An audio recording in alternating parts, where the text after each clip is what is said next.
Só 2 papas, em 2000 anos da história da igreja, receberam o título de o Grande. E o primeiro deles foi São Leão I, lá no século V, quando ainda existia o Império Romano. Faz tempo. Mas quem foi São Leão Magno? O que ele fez para ganhar esse título de o Grande? Esse é o tema do vídeo, então bora falar sobre São Leão I, o Grande.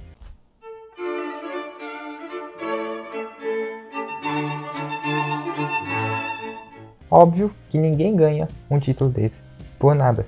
E nesse vídeo aqui, você vai ver que o Papa São Leão faz jus ao nome que ele recebeu. Ele foi o homem responsável por salvar Roma da destruição e da conquista dos bárbaros da sua época. Mas antes de falar disso, e aí, eu sou o Breno, seja muito bem-vindo à nossa comunidade de fãs da história da igreja e do mundo. Eu te convido a fazer parte dessa comunidade clicando no botão de se inscrever aí embaixo. O canal está só começando e eu conto muito com o seu apoio. Espero que você goste do conteúdo. Agora sim, vamos falar sobre esse episódio fantástico envolvendo o Papa São Leão e o Império Romano. O Império Romano do Ocidente caiu no ano de 476 d.C., quando um homem chamado Odoacro capturou o último imperador de Roma, que por coincidência tinha o nome do primeiro rei e do primeiro imperador da história da civilização romana, Rômulo Augusto. É aquele tipo de curiosidade que faz assim com a gente. A queda desse império representou o fim da antiguidade e o começo da Idade Medieval. Mas esse fim, em 476, poderia ter acontecido muito antes, em 452, se não fosse pelo Papa São Leão. Então, mais ou menos, dá para dizer que o Papa prolongou a existência do Império Romano em pelo menos 24 anos. Meu Deus! Quem protegeu e cultivou a cultura romana depois do fim do Império, aliás, quando o próprio Império ainda existia, eram os bispos e os monges da Igreja Católica. E a única instituição capaz de levar à frente o legado do que foi a civilização romana era a Igreja Católica. E esse episódio de São Leão Magno mostra muito bem esse cuidado da Igreja com a cultura antiga. Ali no final do século V, a situação de Roma era muito precária, era muito conflito. Uma economia bem fragilizada, incapaz de se reinventar, uma população perdida em vícios. E a vontade de chorar é inevitável. E a unidade política, que era importante para manter tudo aquilo ali coeso, indo pro buraco. Mas podia piorar. E ia piorar. Ih, rapaz. Lá na Ásia, vindo da região da Mongólia, surgiu uma tribo conhecida como a tribo dos Hunos, que tinha uma fama bem sinistra. Ouviram bem?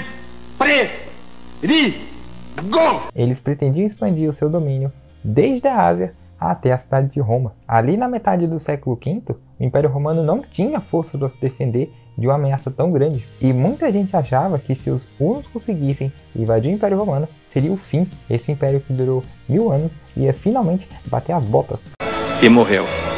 Os hunos tinham uma fama terrível de espalhar o terror e o medo por onde eles passavam. E por mais que houvessem ali alguns dentre os hunos que fossem mais pacíficos, chegando até a fazer parte do império como soldado, enfim, desempenhando alguma função, a coisa mudou completamente de figura quando um jovem chamado Átila chegou ao poder na tribo dos hunos. Para você ter ideia, Átila era tão terrível que ele tinha nada mais nada menos que o apelido de o flagelo de Deus, porque por onde ele passava, ele espalhava castigo. E se o sujeito era chamado assim é porque a situação era realmente feia. E o próprio Átila em si era um rapaz impressionante, um senhor da guerra formidável, um jovem inteligente e que na época dele chegou a ser a maior ameaça que o Império Romano tinha ali próximo das suas fronteiras. Acha que eu tô brincando? E de pouquinho em pouquinho ele foi conquistando as tribos, unificando e formando um império considerável. E ele também conhecia os tesouros que a cidade de Roma guardava, porque quando ele era mais novo, ele tinha estado na cidade de Roma. E ambicioso do jeito que ele era, ele pretendia sim conquistar aquelas cidades e aumentar ainda mais as suas riquezas. Só que do jeito ruim, na base da porrada. É você de novo? Toma! E a primeira coisa que ele fez foi atacar o Oriente. E olha que ele se deu bem, viu? Ele invadiu essa parte oriental e conseguiu extorquir o imperador Teodósio II. Mas isso não durou muito tempo, porque um tempinho depois surgiu um novo imperador, dessa vez o Marciano, um nome meio esquisito, subiu ao poder e disse que não ia pagar nem mais R$1 pro Átila. Isso deixou os hunos bem irritados e a coisa podia sair de controle. Quando eu tô muito doido, eu não me controlo. Só que no meio dessa bagaceira todinha, uma coisa bem interessante estava acontecendo do lado ocidental. Naquela época, quem governava o lado ocidental era o imperador Valentiniano III. E o sonho dele era conseguir casar a irmã dele com alguém. Só que a relação que o Valentiniano tinha com a irmã dele era horrível. E por conta dessa relação meio bugada com o irmão, essa menina decidiu fazer uma completa loucura. Ela enviou um pedido de ajuda para Átila. E como um sinal de que era realmente ela e não outra pessoa, ela enviou o anel que ela usava. Só que o Átila viu nisso daí uma proposta de casamento. E promessa de romance. Quem sabe até ele poderia se tornar imperador do Ocidente. Então ele partiu para lá no ano de 451 d.C. Em 452, os hunos invadem a Itália e ameaçam o centro do cristianismo, onde residia o Papa, e o centro político de Roma. E vendo o perigo dessa situação todinha, o imperador Valentiniano pediu ajuda para o Papa. E quem era o Papa? O nosso querido São Leão I. Ele já tinha mais de 50 anos, já estava ficando ali meio velhinho, e tudo que ele mais queria era o fim do conflito. Então ele decidiu ir e se encontrar com Átila para ver se resolvia alguma coisa. E segundo a história que é narrada, o Átila e as tropas dele estavam ali reunidos próximo de um rio quando eles viram uma procissão, um grupo ali de sacerdotes cantando e rezando. Átila se aproximou do grupo e perguntou quem era o líder. E de um jeito maravilhoso, uma parte fantástica da história, aparece então São Leão dizendo: "Sou eu, Leão, o Papa". E aí diz a lenda que nesse momento o Átila viu atrás ali do Papa um sacerdote vestido de branco segurando uma espada apontando para ele. Óbvio que ele ficou completamente impressionado com aquela situação toda.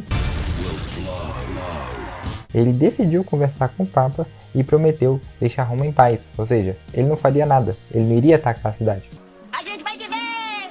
E no final desse encontro, o Papa ainda disse o seguinte: "Agradeçamos a Deus que nos livrou de um enorme perigo". E aí, o tal do Átila morreu um ano depois, no ano de 453 d.C., e em pouco tempo, o Império dos Hunos, o Império do Átila, o flagelo de Deus, seria só mais uma das inúmeras páginas da história do mundo ocidental. Depois desse acontecimento, dessa história fantástica, o Papa Leão ainda fez mais uma coisa. Ele trocou uma estátua romana da deusa Júpiter pela figura de Jesus Cristo, simbolizando que foi Jesus, e não a divindade pagã, quem salvou a cidade de Roma.